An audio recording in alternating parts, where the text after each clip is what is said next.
последующая история показывает, что платили ли чеченцы кому-то дань или нет.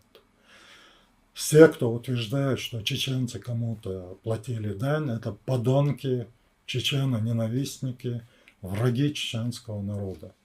Чеченцы не такой народ, чтобы кому-то платить дань. А тот, кто хвастается тем, что вот у них какие-то князья были, он по факту хвастается тем, что они были холопами. Если у вас были князья, то у вас были холопы. И, естественно, князей советская власть всех истребила, никого не осталось. И те, кто сегодня хвалятся своими князьями, они являются холопами этих князей и потомками холопов.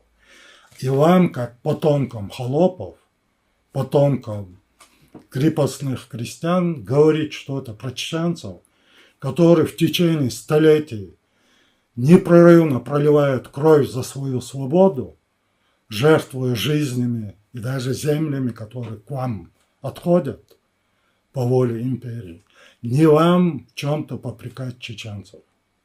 Вот что я скажу по этому поводу.